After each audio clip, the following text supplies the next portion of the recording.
Thanks for being here. Subscribe to Cheating Stories Best, so you don't miss new stories. Imagine this. You have everything: a loving partner, a happy marriage, children. But one day it all comes crashing down because of one shocking act. What would you do? What would you do if you found out that the person you trusted most was hiding something terrible from you? This pivotal moment will change everything you've known about love and betrayal. Now pay attention. Are you ready to learn a truth that will shake you to the core? Only the most attentive will be able to guess how this incredible story will end. I was sitting in my car surrounded by sand and soldiers when I received the news that I was divorced. We had been married for almost 4 years. I spent nearly a year and a half of that time in a hot, dry country on the other side of the world. She couldn't take it anymore, and I completely understood. I didn't even try to dissuade her. Being a military wife is the second toughest job in the world. Being a parent is much more difficult. My home was in Ponca City, Oklahoma. This is where I grew up and met and married Lisa Thompson. We were each other's first love. She was the first and only girl I dated in high school and in the college community. After college, I joined the Army and she went to college and became a nurse. We got married after her graduation and were assigned to Fort Belvoir, Virginia. We stayed there for a little over a year before I was ordered to go abroad. Lisa chose to return to Ponca City instead of staying in Belvoir. She began working at the hospital almost immediately after her arrival. When my year abroad came to an end, I returned to Belvoir and Lisa joined me. We had a great time together for 13 months before I was ordered overseas again. Lisa returned to Ponca City once more. Neither of us was happy about this second separation, but we accepted that it was part of Army life. I had been in the country for about 6 months when I received a letter from Lisa saying that she could no longer bear to be apart. I married you to be with you day and night. We've been married for almost 4 years, and for more than a quarter of that time, you've been on the other side of the world. I can't live like this. Please understand that I love you, but this loneliness is driving me crazy. I am including divorce papers in this letter. If you love me, if you care about my happiness, please sign them. I wrote her a long letter expressing my regret that she felt the way she did, but that I completely understood. I told her I wanted her to be happy, and if divorce was going to do that, then so be it. I told her I loved her and signed the papers. A few months after receiving the divorce notice, I returned to the States and was transferred to Washington, D.C., at the Pentagon, which was practically next door to Fort Belvoir. She was still in Ponca City and I assumed she was working at the hospital. I wanted to call her but decided against it. Why tear open old wounds? I asked myself. I earned my associate's degree before joining the military, and through a lot of effort, correspondence courses, and on-base classroom instruction through the University of Maryland, I earned my degree. It was a Monday morning, and I had just arrived at my office at the Pentagon. I drank my first cup of coffee and checked my schedule for the day when the call came at 8:45. My father had a massive heart attack and died. By mid-afternoon, I was already on the plane home. There are no commercial airlines in Ponca City, so I flew into Oklahoma City and rented a car. My brother Matthew, Matt, my sister Tina, and their spouses were with my mother when I entered the house. Matt had been on the police force since he was 21. Tina, like my mother, was a teacher. I immediately walked over to my mom, who was sitting on the couch between Matt and Tina. She saw me and we both started crying. Matt stood up so I could sit and hug my mom. When we both calmed down, she told me that Dad had a heart attack while he was cleaning the interior of his favorite car, a 1957 Chevrolet Bel Air convertible. He died in that car, and he wouldn't have wanted to die any other way. She almost smiled as she said it. The next couple of days were busy with preparations for the funeral. Dad was a veteran, so the military took a lot of the burden off Mom. We 3 children didn't make any decisions. She and Dad had discussed what they each wanted, and she did just that. The only thing she asked me to do was to wear my dress uniform to the funeral. It still hung in the closet in what had once been my bedroom.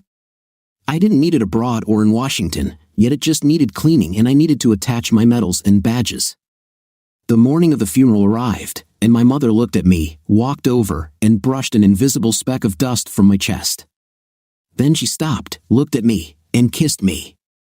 Your father was proud of you. Later that day, Matt and I stood at the casket, greeting people as they passed by. We hadn't been there long when Lisa, my ex-wife, appeared. I extended my hand to shake hers, but she ignored it and hugged me. "I'm sorry, Michael. I was always Michael, never Mike, to everyone. I loved your father." "Me too," I said. She seemed to want to say something else, but couldn't. The end of the day arrived, and the family gathered at Mom's house, enjoying the abundance of food that friends had brought. Mom had shown incredible strength throughout all of this. The sun had just set when the phone rang. Mom and Dad still had a landline. "Hello?" she answered. There was a pause. "Wait, Michael, there's a call for you." I took the phone from her. She looked at me and raised her eyebrows. "Hello," I said. "Hello, Michael." "Hello, Lisa." This caught the attention of everyone in the room. "Can we talk?" she asked. "I don't think we have anything to talk about. You made your decision, and we're both probably better off for it." "I'm not so sure anymore." "Well, it's water under the bridge. I have an early flight in the morning, so I'll be heading to Oklahoma City soon. I'll spend the night there, so I've got to go." "Where do you serve?" she asked before I could hang up. "Listen, Lisa, I don't have much time to spend with my family. Thanks for coming today. Goodbye." I hung up, turned around, and everyone was looking at me. "We're divorced. It's over." "I'm fine, she's fine," I told them. "Now I need to change and get ready. I have to leave soon." Soon after, I packed my bag and was ready to leave. Hugs, kisses, and handshakes were exchanged, and I finally walked out to my rental car. The next day, I was back in Washington. One of the good memories I have from Lisa is the love of classical music, especially Beethoven and Bach. Brahms was never a particular favorite of mine. 2 weeks after returning to Washington, the National Symphony Orchestra presented a program of some of Beethoven's works. Bagatelles were one of the pieces, as was his Symphony No. 7, Op. 92. The program was eclectic, also including works by Copland and Bernstein. Tickets were hard to come by, but the Military District of Washington could usually get tickets to major events in the area, so I contacted recreational services and was able to get one. The evening of the concert arrived, and I headed to the Kennedy Center. I had been there before and loved the place. The first half of the program was entirely devoted to Beethoven. At intermission, I grabbed a drink and returned to my seat. Other spectators also returned to their seats. One couple walked down my road to their seats to my right. The woman walked ahead of the man. I moved to make it easier for them to pass. As the woman walked past me, she stepped on my foot. High-heeled stilettos can cause a lot of pain when they hit the top of the foot. I screamed quite loudly, which made her lose her balance and fall on me. This made me fall back into my seat. She lost her balance and then fell into my lap. I don't know how I managed not to drop or spill my drink. We just sat there looking at each other. It was nice for me to just smell her. The perfume she wore was taboo. My ex-wife wore it too, and it always had a strange effect on me. "How is your leg?" she finally asked. "Not bad." We sat there for a couple of seconds looking at each other until she spoke again. "You know, we're going to have to stop meeting like this." "Why?" I asked. We heard someone clear their throat. We looked, and it was her companion. She gave me one last look and stood up. She smiled and moved down the road to her seat. At the end of the concert, we all left. I found myself behind her. I looked for her companion and did not see him. I tapped her on the shoulder. She turned around and recognized me. "Taboo?" I asked. "Yes." "How do you know?" "This is my favorite scent." "And mine too." "Where's your friend?" "He's somewhere in the crowd." "Behind your husband?" "God, no." "Serious relationship?" "No, no." "In that case, will you give me your phone number?" "Rarely. I'm a pretty rare type of guy." She laughed. People around us began to take an interest in our conversation. Some laughed, others murmured disapproval. We walked through the foyer to the main door. She stopped. "I'd better wait for my friend." Would you like some company for a minute? For what? 30 seconds. He can't be far away. She laughed. In that case, I think it's time for me to leave. It was my pleasure that you stepped on me. She laughed again, and I enjoyed spending some time in your lap. I laughed and waved as I walked out through one of the many doors. I looked back and she waved back. It had been almost a month since attending the Beethoven concert, and I was ready for the next one. It didn't have to be Beethoven, but almost any classical music concert would be good.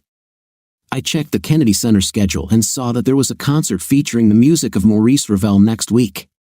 I went to recreational services to inquire about a ticket. There was only one left. I took it. When she gave me the ticket, she said we could only get 2 of these tickets, and the seats would be side by side, so I would sit next to the colonel's wife. I was a staff sergeant at the time. Military personnel and officers, even their wives, rarely communicated in the same circles. In my work, I interacted with 2 colonels and several lieutenant colonels and majors at the Pentagon. Captains and lieutenants were even rarer than staff sergeants. I had never met the colonel's wife, however, this did not bother me because I was going to listen to music.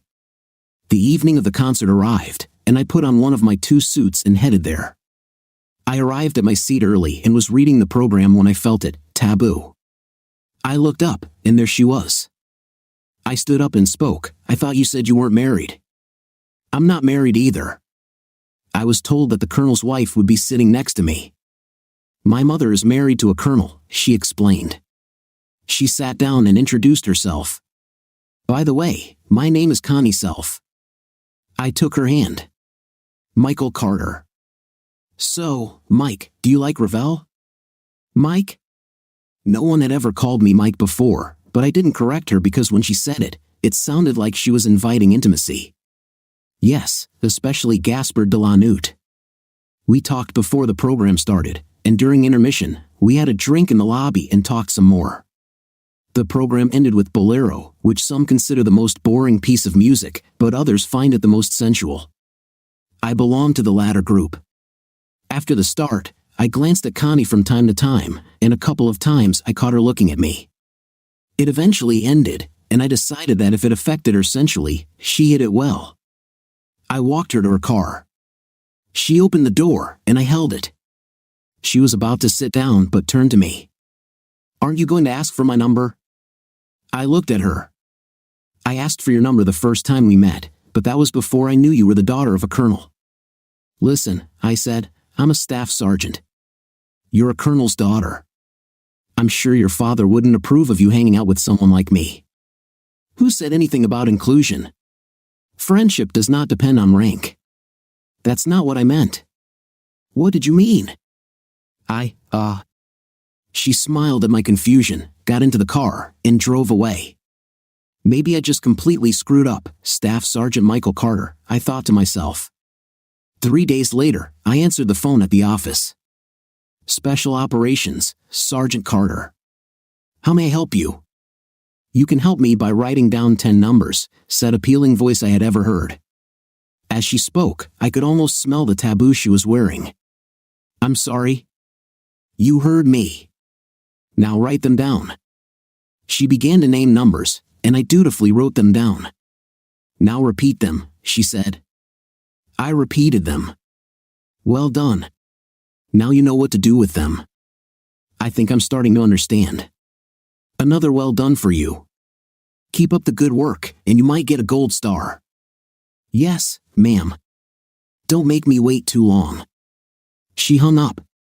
My first thought was how she got my number, but then I realized that her father, like the other 30,000 people working at the Pentagon, had access to the Pentagon phone book. That evening, I used these numbers, but there was no answer, so I left a voicemail. The next evening, she called me. You didn't hesitate, she said. You said not to keep you waiting. She laughed. We talked the same way the next night and the night after that.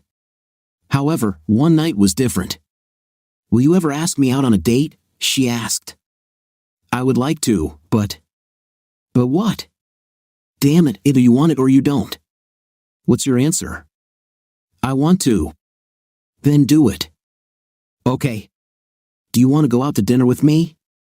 Of course. When? Tomorrow night. Great.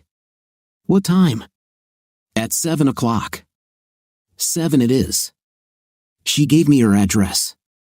She lived in a 2-room apartment. As she showed me around the apartment, she seemed especially proud of her shoe collection. There were very few clothes in the guest bedroom closet. The rest of the space was filled with shelves. These shelves were filled with shoes, hundreds of pairs of shoes. She proudly showed them to me. I was glad that she did not live with her parents. I was still unsure how they would react to her dating a private soldier. We dated for 2 months before we had intimacy. In fact, it happened the same night I met her parents for the first time. She invited me to have dinner with them. She noticed my hesitation. Come on, Mike. They won't bite. They're normal parents. Of course, they're nosy because I've never invited anyone to dinner with them before. Or do they know I'm a private? Stop talking about it already. It's just... I'm sorry. One more word about your rank and I'll get really angry. So enough about that. Dinner went surprisingly well. I liked Colonel Jacob's self and his wife, Marion, and they seemed to like me. When Connie and I left that night, her father walked us to the door. His parting words, and I believed them, were, "It was nice to meet you. We hope to see you again." That night in her apartment, we undressed and made love. 14 months later, we got married. Newly minted Brigadier General Jacob and Mrs. Marion Self became grandparents. The girl was named Ruth, and she was born in Virginia while I was still serving at the Pentagon. Then came granddaughter Carrie, born in Germany, and finally, grandson Jacob, while we were stationed at Fort Lewis, Washington. We started calling them Big Jake and Little Jake. Life was good. Big Jake and Marion retired and moved to Florida, while Connie and I found ourselves back at the Pentagon. Connie, the kids, and I were in Florida visiting her parents. Connie and her mother took Ruth and Carrie shopping. Big Jake and Little Jake played in the backyard, and I watched and smiled. My phone rang. There had been an accident. An elderly couple in their new motorhome crossed the center strip and crashed into the car driven by Connie. Apparently, the old man had a heart attack while driving. He died, but his wife was in the back of the caravan and survived with many bumps and bruises after being thrown violently. The 3 of us rushed to the hospital and found that Connie and Marion had died on the spot. Ruth and Carrie were wounded but survived. They were still in the hospital when we buried Connie and Marion. We buried them nearby. The next 2 months were the most difficult of my life. Both of my daughters spent almost 3 weeks in the hospital. Big Jake and I practically lived there. I was heartbroken, but life had to go on. The girls were released, and we went home, but it was not easy. We returned to our house for the first time since we went to Florida, and the 4 of us had to grieve all over again. Everywhere we looked, we saw Connie. Clean clothes were in an unfolded basket, and a dressing gown lay across the bed. Her clothes were hanging in her closet. Being in this house with reminders of her everywhere was almost as painful as losing her a second time. The 4 of us cried for days, but it was even worse for Ruth and Carrie. They never had the opportunity to say goodbye to either their mother or grandmother because they were in the hospital and could not attend the funeral. It was difficult, but every morning, I got up, got the kids ready for school, and went to work. It took a long time before I became productive again. The children missed their mother as much as I did. It didn't take me long to realize that being a single parent of 3 young children was incredibly difficult. 3 years after Connie died, I left the Army. The children and I returned to Oklahoma. We bought a nice house not far from my mother, and my brother and sister also lived nearby. My kids seemed to enjoy spending time with their cousins. Connie was an only child. It took me a while to calm down, and after a few months, I started to worry. I applied for and received a substitute teaching position at one of our 2 high schools. If all goes well, I will be hired full-time next school year. Life was going well, but I still missed Connie, as did the kids. One Saturday evening, Ruth began complaining of pain in her side. It got worse, so I hurriedly took her to the hospital. My sister Tina came to pick up little Jake and Carrie. Ruth was immediately sent for surgery, and her appendix was removed. I was going to spend the night with her.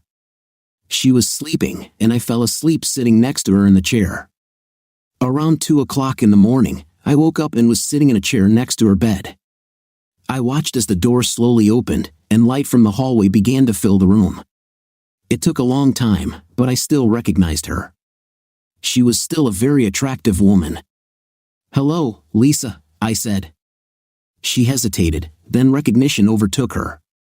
"Oh God, I didn't know you were here." "Well, I'm here. Come in."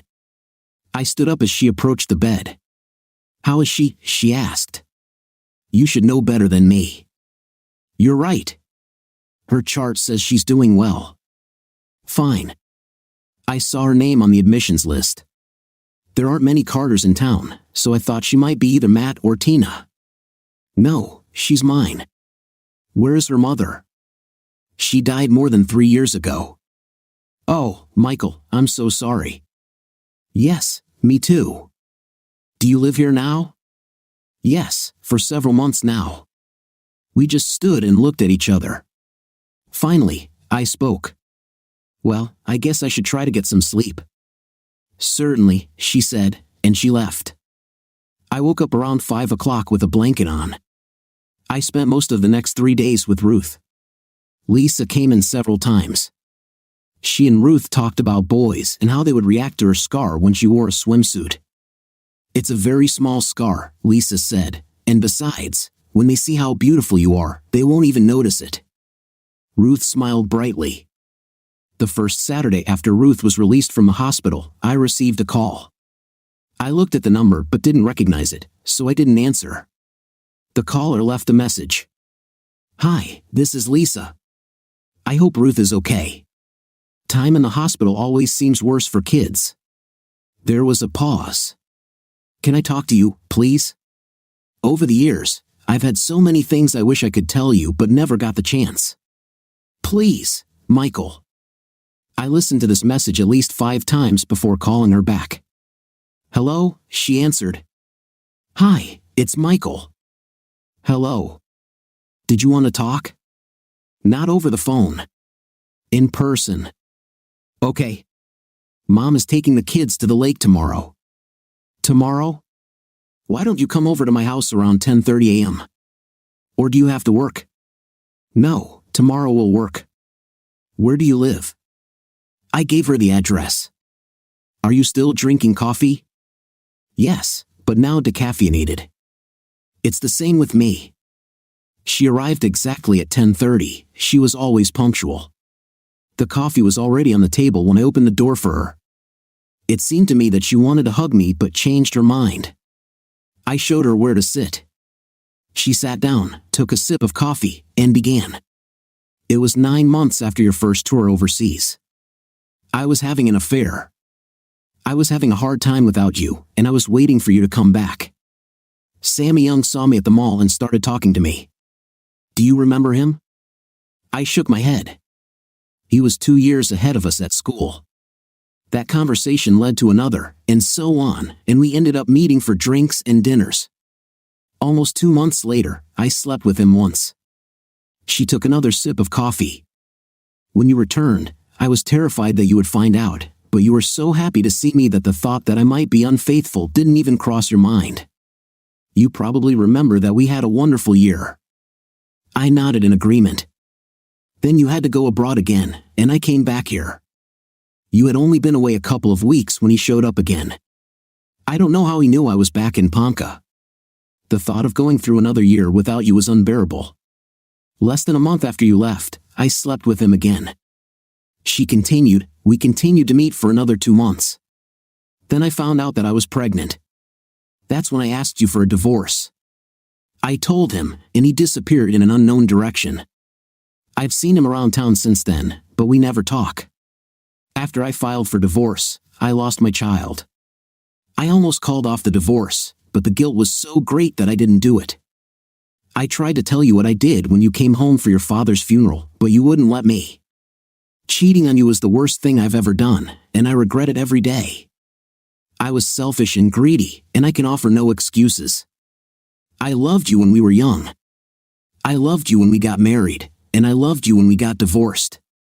All these years, I tried to avoid your family because I was ashamed. We met occasionally by chance, but that was all. 2 years after our divorce, I met a man in the hospital. His mother was in surgery. We liked each other and got married a year later.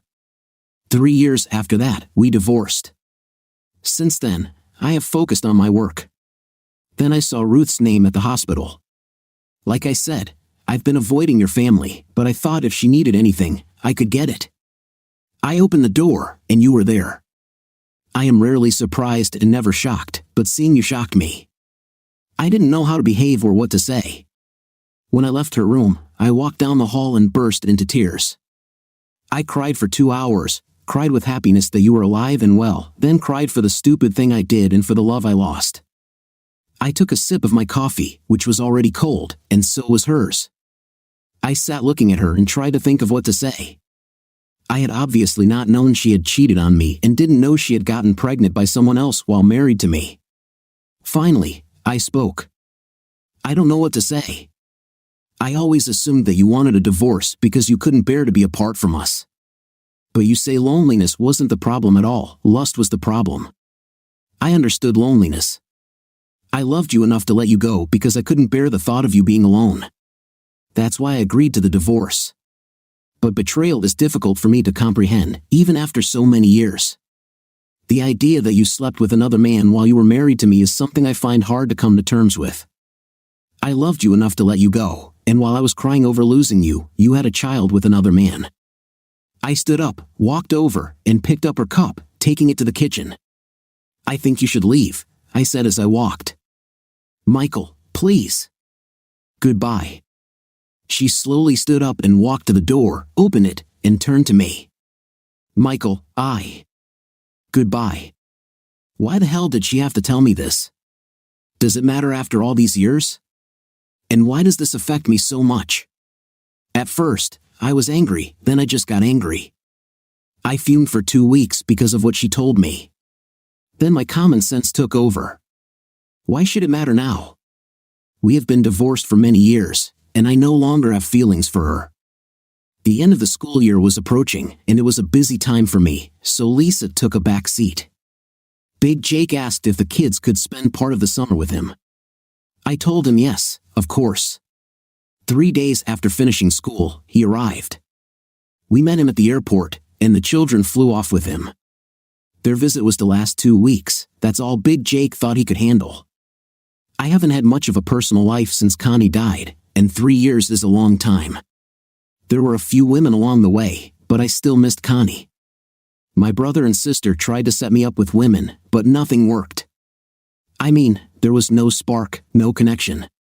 Oh, I slept with a couple of them, but it was just physical relief. My brother had by then become deputy chief of police. One day he came to my house. I had just finished mowing the lawn and was sitting on the porch with a glass of iced tea. He went inside, poured himself a glass, then came out and sat with me. We chatted for a few minutes before the real reason for his visit became clear. I shouldn't tell you about this, but since it's a matter of public domain, I think it's okay. Lisa has been arrested 3 times in the last few weeks for public intoxication. Every time my officers tried to bring her in, she would spank them and tell them to keep their hands off themselves because she belonged to Michael Carter. The first time she said it, the officer thought it was funny and told me. Then she said it 2 more times. Her father bailed her out, and he decided not to pursue the case when it happened for the last time last week. She decided to check into an alcohol rehab program in Tulsa. She's there now. I shook my head. Why are you telling me this? Her father thinks it has something to do with you. He didn't know you were back in town until the first time Lisa got drunk and started talking about seeing you and your daughter. When she sobered up, he asked about it, but she didn't discuss it. The last time he remembers her drinking at all was during your divorce. He told me she usually doesn't drink much. I sighed. My question is the same. Why are you telling me this? Honestly, I don't know. It just seems like she's screaming for help, and you're the person she seems to be reaching out to. Or for. I took a deep breath and told him about our last conversation. "Oh my God," he said. "Do her parents know?" "I have no idea, but if she didn't tell them, I'm certainly not going to." We talked until his radio started calling him, and he had to leave. Over the next 3 days, I mostly thought about Lisa and what she had done to our marriage, loneliness versus betrayal, love versus passion. The more I thought, the angrier I became. I don't owe her anything, so why do I think about her so much? I didn't have an answer. But the next day, I called Lisa's father and asked if I could meet him and his wife. When I arrived, we shook hands, and Lisa's mother offered me iced tea. In the Oklahoma summer heat, no one can say no to iced tea. I hadn't been to this house for many years, but looking around, nothing seemed to have changed. "How can we help you, Michael?" he began. "I don't know myself," I answered.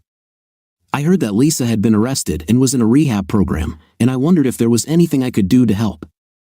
To be honest, we don't know ourselves. Everything was going fine until she was arrested the first time. "Then we found out that you were back," her father said. "We don't know what to do. She seems so sick, and she doesn't want to talk about it.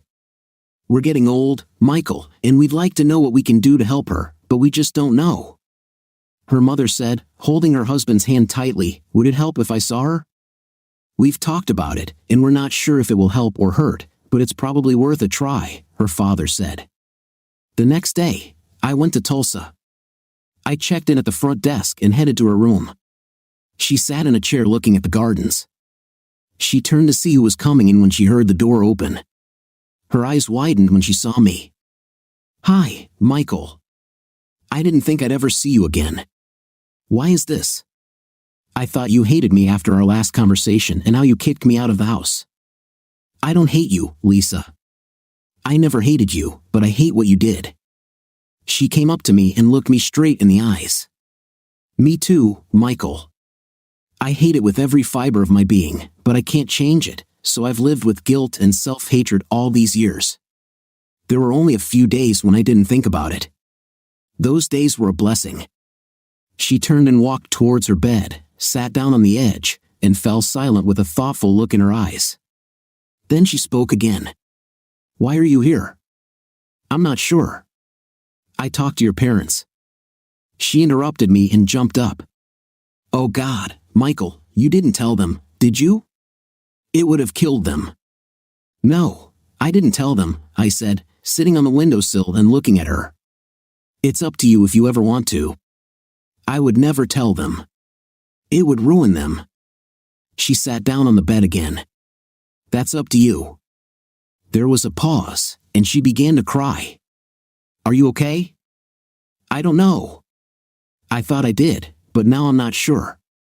I started drinking after the last time I saw you.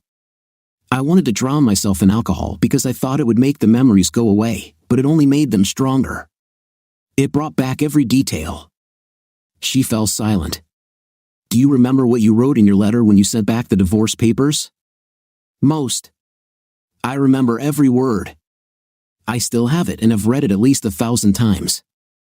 You wrote that if the divorce would make me happy, you'd be happy to sign the papers. That's all you wanted to do in this life. And the thought about being single hurting you. And if the divorce would make me happy again, then you'd sign the papers with joy. I loved you from the day I met you. You said signing those papers was one of the easiest things you ever did because it would make me happy, and you signed it. I cried when I first read it, and I cry every time I read it now." She turned away and started crying. There was silence in the room for a long time. I sat on the windowsill and looked at her. I felt powerless to help her. I wanted to cry a little myself. I stayed with her until it was time to go to dinner. She didn't want to go, but she had to. She acted like she wanted to hug me, but, just like before, she was afraid to touch me. When I left, I drove straight to her parents' house. "Why is she there?" I asked. "We don't know for sure. It was her idea. She said she had to stop drinking, and they would help her." "Has she ever had a problem with alcohol?" "Never." "What caused the beginning?" "We thought you could answer that question because we don't know. I'm no expert, but but I think her problem is that she's hiding from something. I think she should go home. I don't think they can help her there, I expressed my opinion. I agree, said her father. I'm not sure, her mother said. With your permission, I would like to visit her again tomorrow. Of course, they said unanimously. I was there the next morning, bright and early. She was in the dining room having breakfast. Her eyes lit up when she saw me. You're back, she said with a huge smile. Yes. Would you like some coffee? I want to, but not here. Where? At your parents' house. Why don't we have lunch with them? Are you serious? Yes. What do I need to do to get out of here? I don't know. Do you want to stay here? Not if you want me to leave. Then let's leave. We went to her room, collected her things, and went to the register. I'm going home, Lisa announced, and we left. As soon as she got into my car, she called her parents. Hey, Mom, I'm on my way home, she paused. Michael will bring me, another pause. We'll be there soon. Love you, bye. The rest of the trip passed in silence. Neither of us said anything, but I felt her gaze on me every minute of the journey. It was as if she was trying to remember me in case I suddenly disappeared. It was similar to the day before when she kept me in her sight the entire time I was with her. Her parents were standing at the front door when we arrived. Why? How? Her parents could barely pronounce it. Michael wanted to have lunch with you, so we came home. When will you be back? Asked her mother. Lisa looked at me. I shrugged. She looked at her mother. Never. I don't need them. We had lunch and then dinner. It was almost midnight when I went home. She walked me to the car. Thank you, Michael. Please, will we see each other again? I don't know. Now I can come to terms with it, I think, because for many years I thought you hated me. You said you didn't, but I didn't believe it. But after the last 2 days, I feel in my heart that you don't. Now all I need is to stop hating myself. She returned to the house. What should I do now? I thought to myself as I returned home. I have to admit that spending the day with her brought back some good memories, but every time I looked at her, I saw her pregnant with another man's child. I stayed home and worked in the garden and around the house for the next couple of days. It was like catharsis for me. On the third day, I called Lisa's parents. How is she? I asked. Wonderful. She looks like her old self again. She was asking if we've heard anything from you. Maybe I'll call her. I had her number. When she called me, she's back at work today and we finish at 3. Does she still live with you? No, she came home yesterday. Good for her. At 4 o'clock, I called her. Hello. Hi, this is Michael. I could almost hear her sigh. Hello. I wanted to know how you were doing. Okay, Michael. Thank you. Listen, if you haven't eaten yet, would you like to grab something to eat at Enrique's? There was silence. Hello? Oh, sorry, Michael. You caught me off guard. I understand. Another time then. No, I'd love to go. I couldn't figure out why or when I decided to invite her to dinner, but I never found an answer. That evening, we had a good time reminiscing about old friends and good times. When I took her home, I walked her to the door. Would you like a cup of coffee? I almost agreed but was able to refuse, saying that I had a long day and needed to sleep. We hugged goodbye. My children have been away long enough. I wanted them to come home. I spoke with them and their grandfather several times and realized that they were not ready to come home, and he was not ready to let them go. I chuckled. I talked to Ruth and said I wanted them to come back. Dad, we can't go back yet, she said. Big Jake is taking us on a Disney cruise. We can't miss it. What? Let me talk to him. He picked up the phone. Yes, Michael. What's the deal with the Disney cruise? This is the one that goes out every week. The kids will love it. Shouldn't we have discussed this? No, I'm their grandfather. I can do whatever I want with them. It's in the grandparents' manual. But they'll need passports. Could you send them by express mail, please? Shouldn't a parent have a say? No, when it comes to relationships between grandparents and grandchildren, parents become nothing. I laughed. Okay, Jake, but if something happens to them? He laughed. Everything is under control, Michael. Enjoy another week on your own. Maybe I'd rather see my kids. It's a shame you lost this time. We both laughed. I sent their passports by express mail. Maybe if they were at home, I would have less reason to call Lisa. But as it was, I was able to wait 2 more days. Hi, Michael. Hi. I was wondering if you would like to go to Oklahoma City on Friday. There's a symphony or orchestra. It was Lisa who first introduced me to classical music. However, the program they were going to perform consisted entirely of Beatles songs, but I didn't tell her that. I should have known better because she knew. You know they're doing a Beatles tribute, right? She laughed as she said this. It's okay. We don't have to go. No, I'd really like to go. We often went to Oklahoma City to see the symphony and spent the night there each time. This time, I didn't plan to stay with her overnight. Friday morning arrived, and Lisa called me. I won't be able to go with you tonight, she said. I was tempted to ask her why, but I didn't. I thought she might offer a reason herself. She didn't. Thanks for inviting me. It means a lot to me. Maybe another time, she said. Hope so, I replied. Perhaps she was getting used to my presence and forgiving me.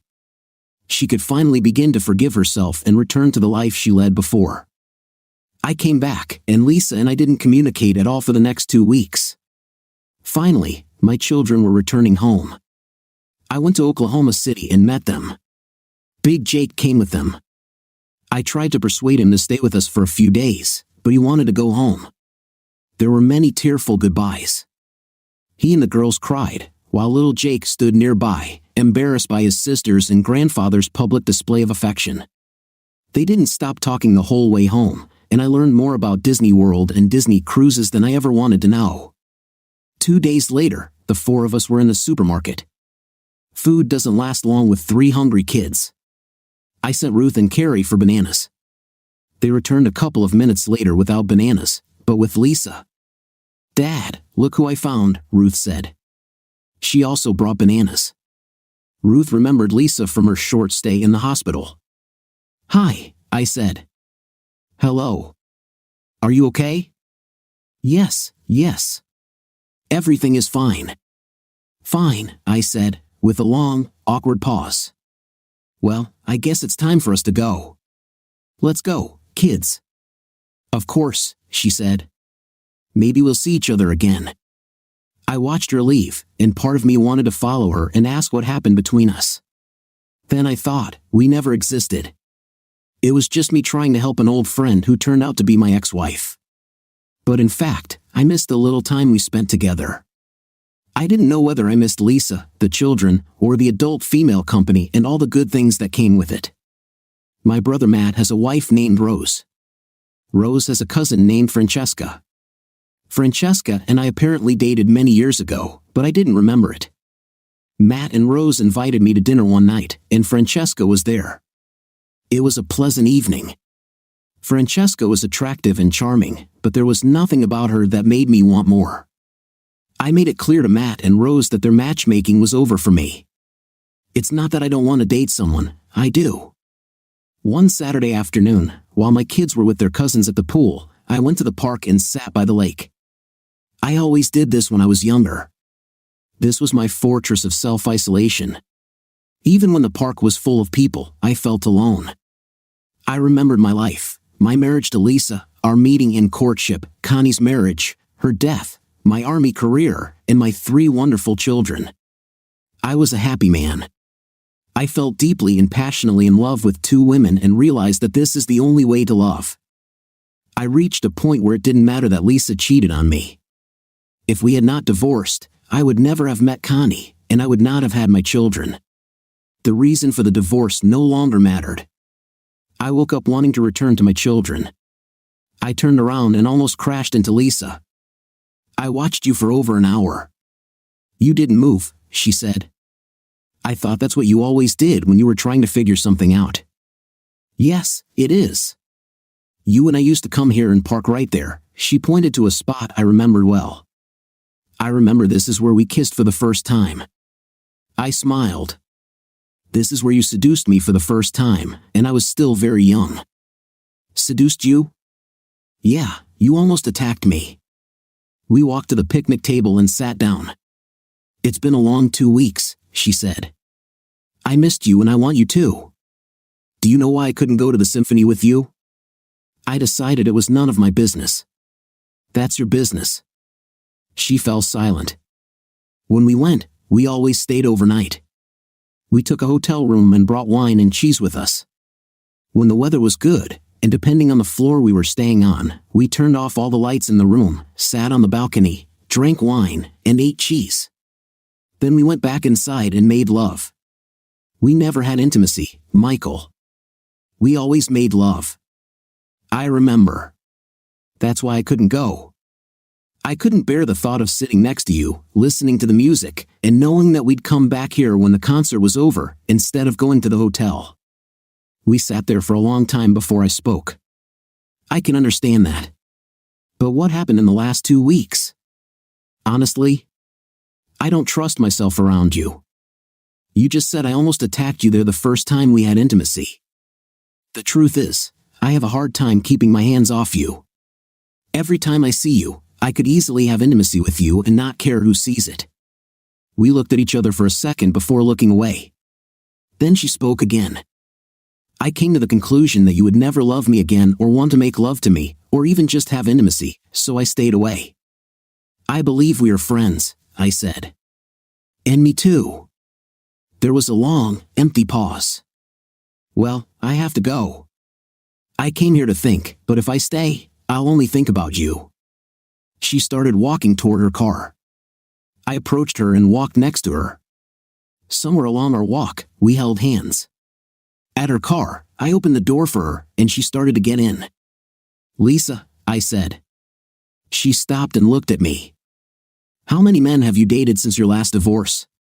She looked at me. 3. Did you sleep with them?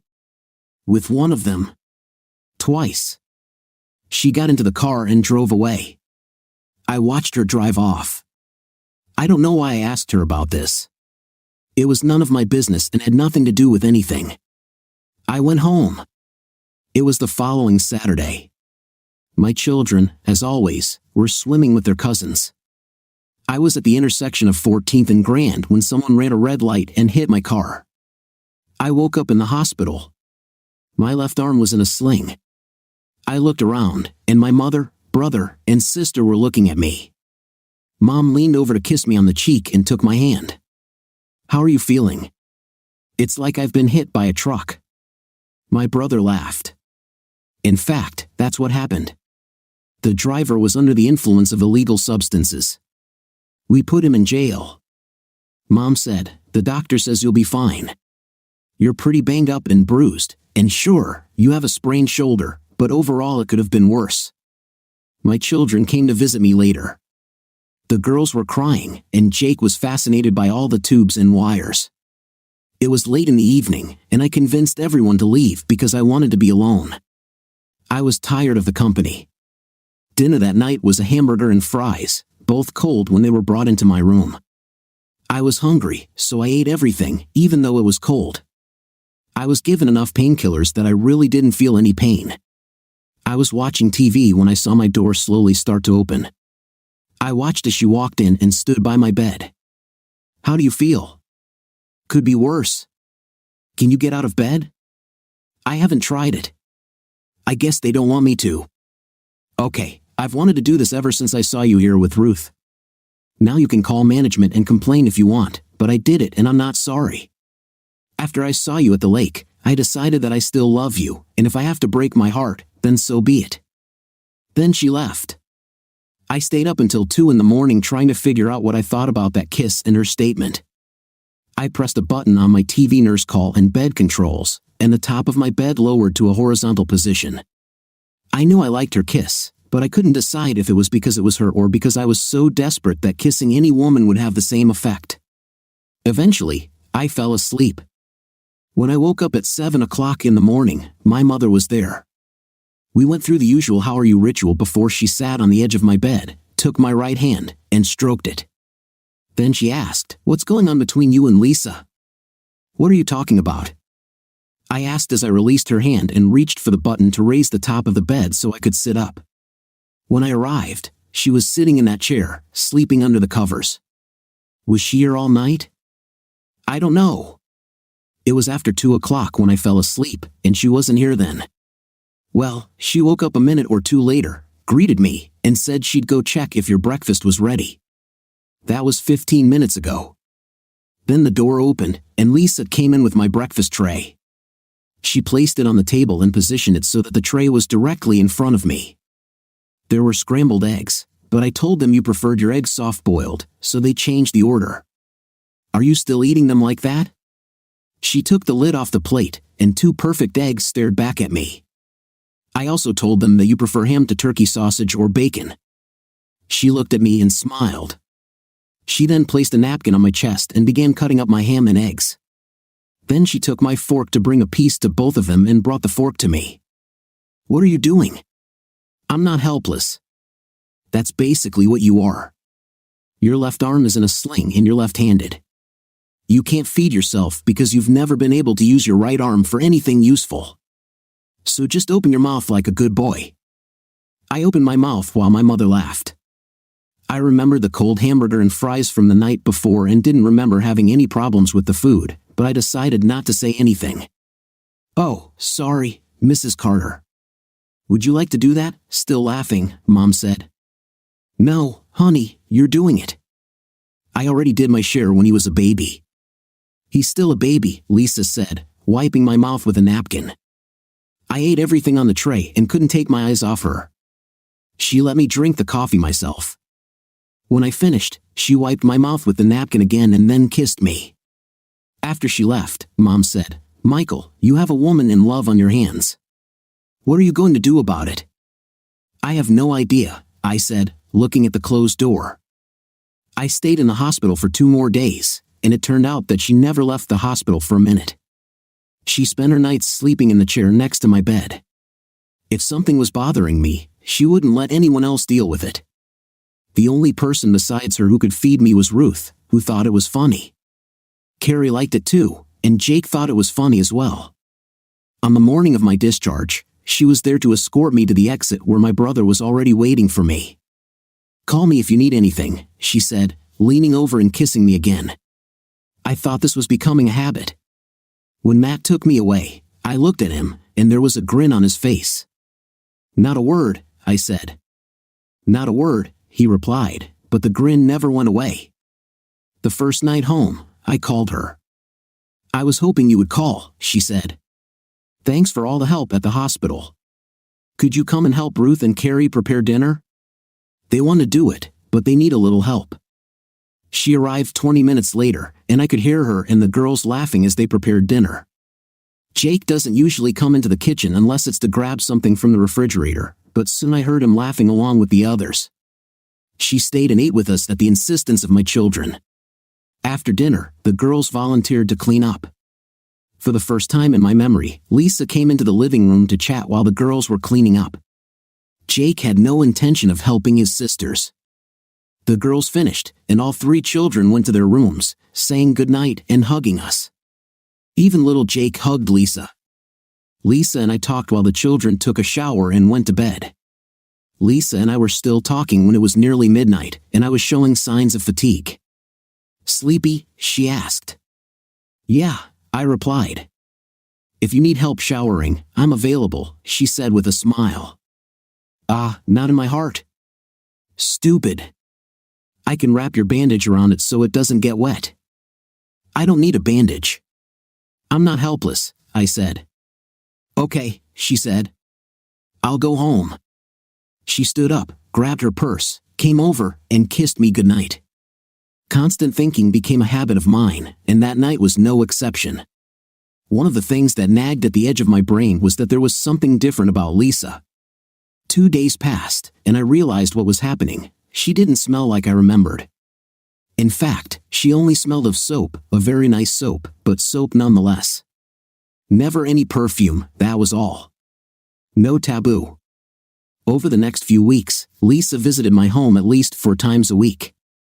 The children were used to her preparing dinner and eating with us, and I liked it too. I was notified that I had a permanent teaching position and that school would begin soon. I completely forgot about clothes and baby supplies. We took good care of their supplies, but when it came to clothes, even Jake didn't want me to go shopping with him. One morning, we were discussing this at home, and Ruth said, "Lisa knows more than you, Dad. She can help us." "She might not be available," I said. "Call her." I put the phone on speaker. Her phone rang. "Hi, Michael." "Hello. I have a rebellion on my hands." "Mutiny?" she asked. "Yes, it's time to buy school clothes, and my 3 ragamuffins aren't sure about my choices." There was a chorus of agreement from the kids. Lisa laughed. "That's because you shouldn't choose girls' clothes." Ruth and Carrie applauded, and I did too. Jake squeaked. "So they want you to come with us?" I asked. There was silence, and then I heard a sob. "Really?" she asked. "Is it true?" "If you don't have time, they'll have to deal with me." "No, I'll find time." "When?" "Now." "Did you hear that?" I asked. Yes, I will do it." I could almost feel her smile. We picked her up and went shopping.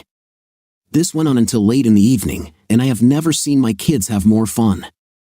We returned home and ordered pizza for dinner. They started trying on the things they bought, and we had a big party. It was getting late, and I asked Lisa if she was ready to go. She looked around. The kids were still messing around and eating the leftover pizza. "Not really, but I think I should." "Okay, kids, I'll take Lisa home. Take a shower and go to bed when I return. You should all be asleep." We drove to her house in silence. I walked her to the door. For the first time in years, I initiated a kiss. "Thank you for today," I said. "Anytime," she replied, touching my hand and smiling. Then she went inside. I waited just a few seconds before ringing her doorbell. She immediately opened the door, as if she had been waiting for this. "Can I ask you a question?" I asked. "Certainly." "Why don't you wear taboo anymore?" She looked at me, and tears came to her eyes. She took my hand. "Come with me." She took me to her bedroom and released my hand. She walked over to the dresser, opened the bottom drawer, and took out a box. She placed it on the bed and opened it. It contained our wedding album, her rings, our marriage certificate, and a stack of letters. The last thing in the box was a half-full bottle of taboo. "I sealed this bottle the day I asked you for a divorce. It was your perfume, and you bought the bottle for me. I haven't worn it or any other perfume since then," she said. She put it back in the box and placed the box back in the drawer. "I'll put it on again when you ask me." I took her hand and walked to the front door. When we arrived, I opened the door and turned to face her. I took both her hands in mine. "There's a concert in Oklahoma City on Friday night. I'd like you to come with me and wear this," I said. She looked at me, her eyes widened, and she began to cry. I don't remember her ever crying so much. I didn't know anyone could have so many tears. She couldn't stop, so I went back into the house, closed the door, and hugged her. It took her a long time to calm down. As she did, she reached into my back right pants pocket and pulled out a handkerchief that she must have remembered me always carrying there. She stood and wiped her eyes. "Seriously?" she asked. "Seriously." "Are you kidding?" "I am not kidding." "Should I take a bag?" she asked, almost begging me to say yes. I smiled. "Just your toothbrush. You won't need any clothes." I picked her up on Friday afternoon. She looked beautiful and wore taboo. The trip was quiet. The symphony, well, I don't know how it was because I didn't pay any attention to it. To hell with what came before, it was here and now, and I wanted it. We lived on the 10th floor of the hotel. Our room faced a busy street, but we didn't care. A couple of days later, Lisa came to our house for dinner. I grilled steaks and shrimp. As soon as Lisa entered the house, the children rushed to hug her. When Ruth approached her, she stopped and looked at her. "You smell like my mother," Ruth told her. "What?" asked Lisa. "You smell like my mother." She wore the same perfume. Lisa looked at me with narrowed eyes. The rest of the meal, instead of being entertaining, was tense. The children didn't notice this, but I did. Every time I looked at Lisa, she shot arrows at me. Finally, dinner was over. "I have to go," Lisa said. "I'll walk you to your car," I said. I tried to hold her hand as we walked to her car, but she pushed me away. I opened the door for her, and she turned to face me. "I thought it was me," I said, "but it wasn't me. It was you. You didn't want me, you wanted her back. That's why you asked me about the perfume. You just wanted a part of her back." "It is not true," she said. "Of course, I like this perfume, but you got it first. If anything, maybe I was attracted to her because of you." She got into her car and drove away. A whole month passed, and she did not allow me to talk to her. She blocked my number, and a couple of times when I went to her house to try to talk to her, she wouldn't answer the door. One day when I saw her at the mall, she walked the other way. The children couldn't understand it, and no matter how hard I tried, I couldn't explain it. One Saturday evening, the children and I went to the cinema. It was some kind of girly movie that Ruth and Carrie wanted to see, but Jake and I were not interested.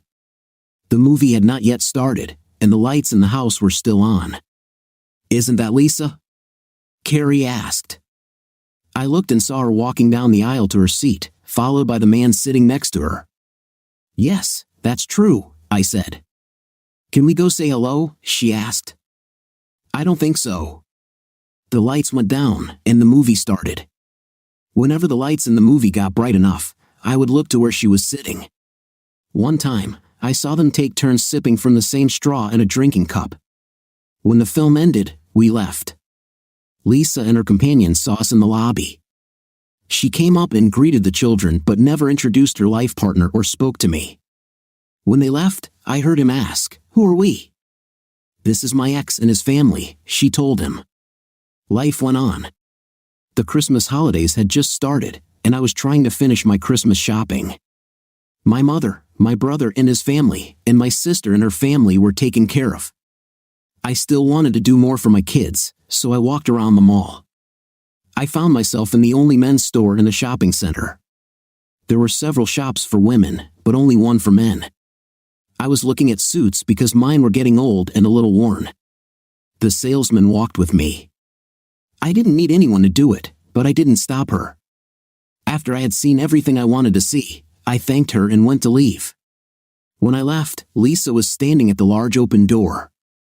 I started just walking around her, but she started talking. "Find something you like." "Why do you care?" I kept walking. She was close enough to me that I knew she wasn't wearing taboo. "Do you want to talk?" she asked.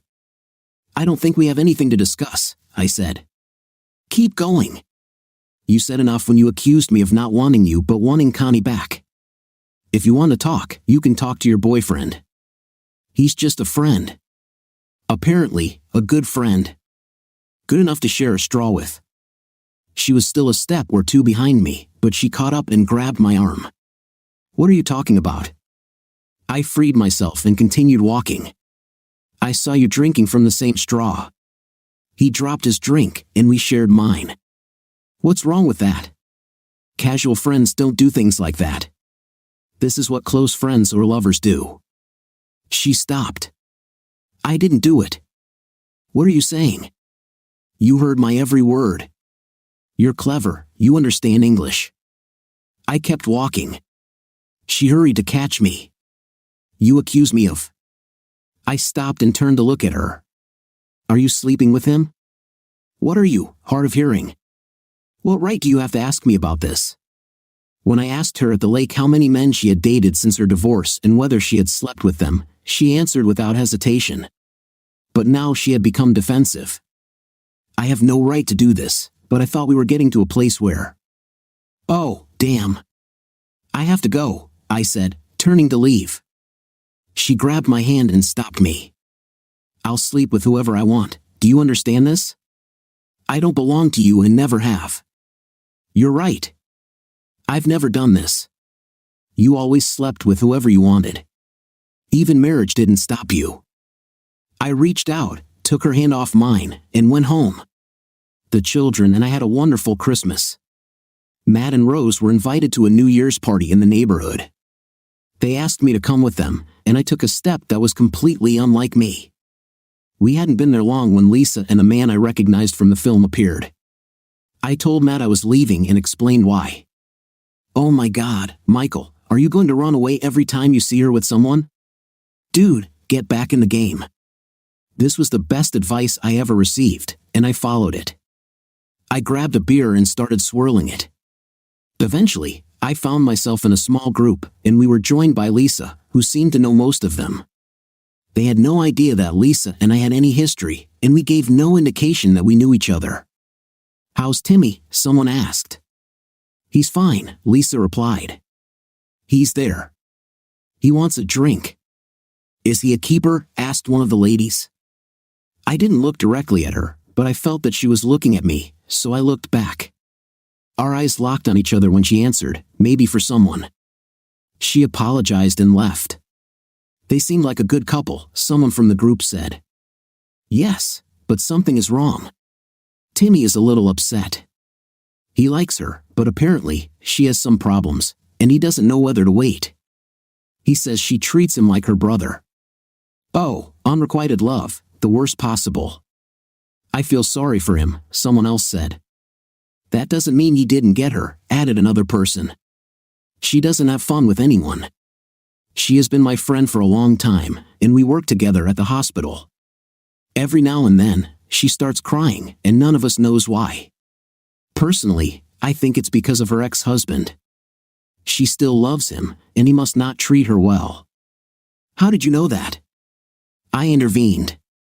I do not know exactly, but I know she has a picture of him in her work locker. Oh my God, it's you. You're her ex. There was a general noise as they started talking among themselves and stealing glances at me. I left them and headed to my car. On the way out, I met Matt. I'm leaving, I told him.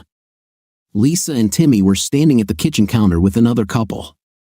Our eyes met as I walked past them. I was almost at my car when I turned around and walked back. I approached them.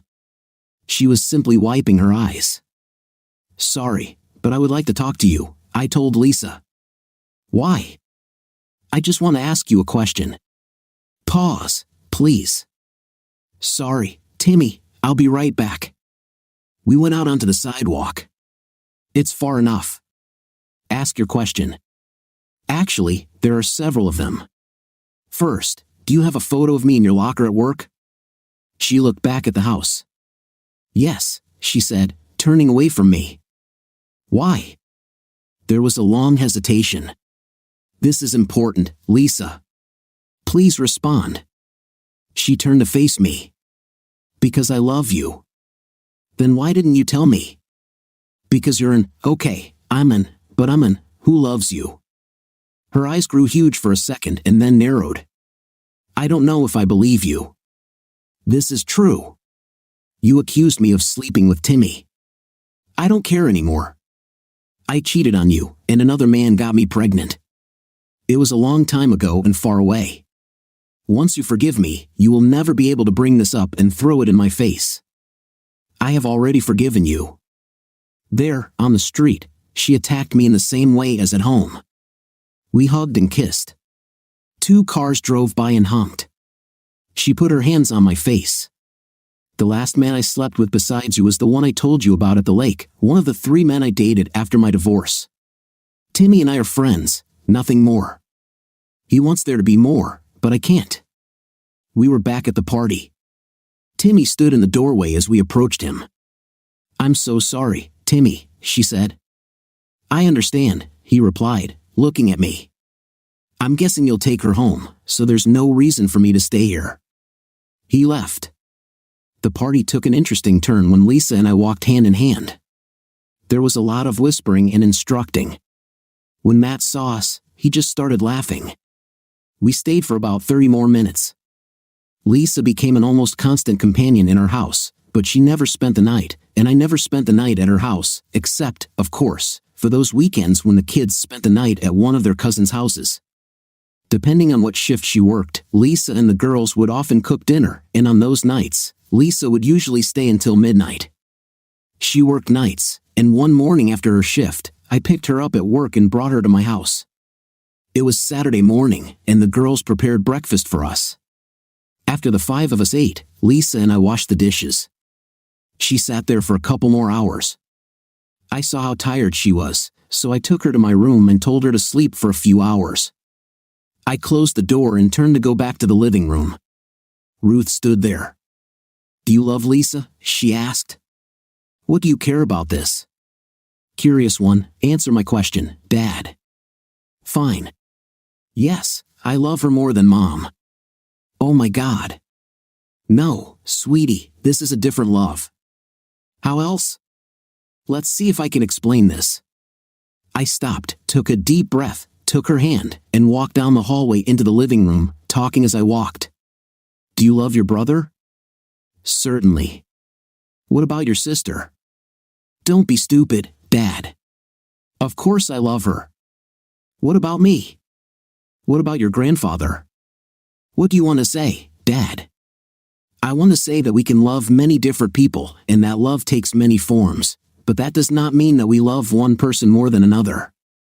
It just means we love differently. Do you understand?" "I think so." I laughed. Lisa slept until noon and then spent the rest of the day with us. Late that evening, I took her to the hospital so she could pick up the car and go home. The next morning, before breakfast, I heard Ruth and Carrie talking, but I couldn't make out the words. As usual, Jake was only interested in breakfast. Ruth and Carrie came to have breakfast. Carrie spoke first. "Are you going to marry Lisa again?" she asked. "I would like to, but a lot depends on you three." "Why us?" asked Ruth. "Well, if I ask her to marry me and she says yes, that means she'll move here and live with us." "Would you sleep in the same bed?" Carrie asked. "Certainly." "Married people always sleep together unless they are mad at each other," Ruth said.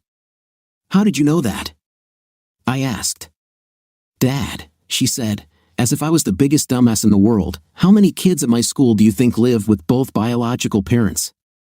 I shrugged. "Less than half." "Don't they teach you this kind of stuff in college?" I must have missed this lesson. Little Jake spoke up. "If you marry her and she lives here, does that mean she will cook for us all the time?"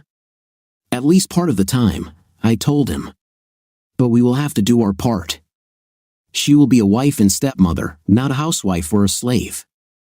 "I'm fine with that," he said. Ruth and Carrie shared his opinion. The children and I spent a week choosing a ring. I thought about getting her old rings out of the box in her room but decided it should be a fresh start with a new ring. The day we bought the ring, Ruth called Lisa and asked her to come. When she got there, the 3 children ran into the driveway and nearly dragged her out of the car and into the house. They took her to the middle of the living room and told her to stay there and not move. Then they just stood there and waited for me. "What's happening?" asked Lisa. "Daddy wants to ask you something," little Jake said, almost choking with laughter while his sisters tried to shush him. I was in my room trying to calm down. I had no doubts about wanting to marry her, but one of her comments made me think, once you forgive me, you will never be able to bring this up and throw it in my face. It was true. My parents taught me that if you give someone a gift, you can't take it back, and it's none of your business what they do with it. If they want to give it to someone else, they can do so. They also taught me what Lisa told me, once you forgive someone, no matter what they did, you can't take it back and you can never bring it up. So you better be sure you really want to forgive them. As little Jake once said, it suits me. I walked into the living room, and she stood there, looking at my 3 troublemakers and wondering what was going on, or maybe she knew or at least suspected. It only took a few seconds for me to realize that she had no idea, because the second I fell to one knee, she passed out. I never asked her because, as soon as she came to her senses, she started saying, "Yes, yes, yes." The wedding took place 5 months later. Her father gave her away for the third time. "I don't want to do this again," he said at the altar. "You won't have to," I told him. "It's forever." I smiled, looking at her, and inhaled the almost 20-year-old taboo. So, after all we've been through, what can we say about our characters? On the one hand, we see how the devastating effects of betrayal and loss can break even the strongest relationships. On the other, how the power of forgiveness and the desire for a new life can help one find their way back to happiness. For me personally, this story shows how complex human feelings are and how important it is to be able to forgive not only others, but also yourself. What do you think? Is love really able to endure everything, or are there boundaries that cannot be crossed? Leave your thoughts in the comments and don't forget to subscribe so you don't miss more stories that will make you think.